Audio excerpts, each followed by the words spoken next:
The building you're in was built in 1718 by John Thorne.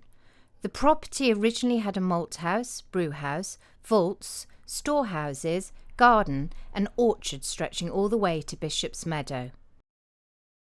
The front of the building has a Georgian facade, and at the top there is a decorative panelled parapet, which hides 5 small pitched roofs. This style became fashionable when, in 1707, the London Act banned visible tiled roofs and wooden eaves as a precaution against fire. It is the front of the house that makes it Grade 1 listed. The bricks are made from a process called rubbing, which is very finely sieved clay that was slowly fired.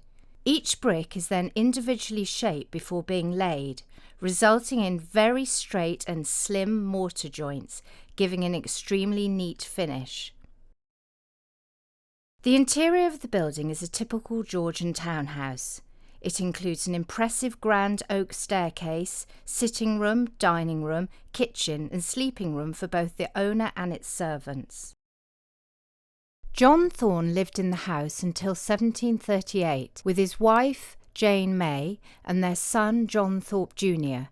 He made his money as a hop merchant. By the 18th century, hops growing and dyeing was a major industry of this area. By 1800, there was more than 1,000 acres of hop gardens in and around Farnham. There was a strong local pride, and writers regularly wrote that the best dried hops came from this area. The hop industry was extremely risky, and John Thorne tended to speculate on the good harvests. In 1738, he filed for bankruptcy and all his assets were seized except 38 West Street, which passed on to John Thorne Jr. in 1747. Fanny and Nancy Wilmer bought 38 West Street and opened the school for young ladies in 1810. This is why the building is called Wilmer House today. The school took 9 pupils between the ages of 10 and 15 and continued until 1842. The education of the girls at Wilmer House centred on them being as marriageable as possible. Subjects such as needlework, cooking, laundry and household management were prioritised. In 1865, Caroline Payne, the stepdaughter of Nancy Wilmer, purchased the house. She took down the brew house and built an annex for her servants' accommodation, where our library is now.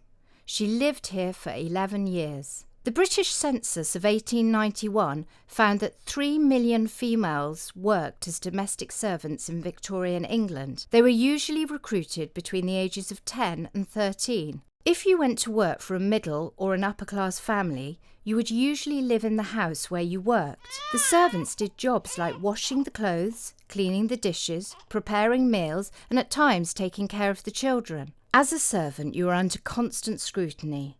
Victorian books of advice are full of instructions about how you have to keep a very close watch on the servants. In 1876, James Sidney Longhurst bought the house with his wife Phoebe Ellen, which included offices, stables and the coach house, which is still at the bottom of the garden. James was a dentist and used the house as his dental surgery. The qualities of Mr. Longhurst as a dentist are demonstrated by one of his patients, who reminisced, "The next time I want an extraction, I thought I'd go all posh and go to Mr. Longhurst." As a Mrs. Wilmot Brown recalls after visiting the house in the early 1920s, "The only room in the house that rang with laughter was the nursery over the kitchen and reached by the back stairs.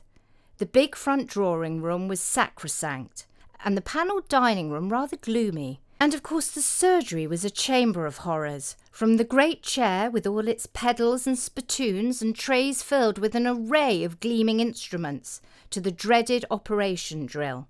She goes on, "We preferred coming in the back way, for to come via the front door would mean disturbing old Badgent, the butler, snoozing in his snug, a little pantry under the main staircase." After James died, the house was purchased by Mrs. Frances Burke, who left the house to her sister, Mrs. Holmes. In 1939, the Canadian Army reached England and were based at the Aldershot's military barracks. Soon after, Wilmer House was transformed into offices, and it became the central focal point of the Canadian 2nd Echelon 21st Army Group. The Canadians were popular with local residents and fitted in well. You could find young soldiers betting on a game of horseshoe toss or handing out gifts to local children. In Wilmer House, one room was full of footballs waiting to be handed out to the local school children. The final resident of 38 West Street was Canon Crum, who bought the house in 1943 and lived here until 1958. After his death, the family offered the property to the local authority due to its history and importance to Farnham. By 1961, the house had become the museum you stand in today.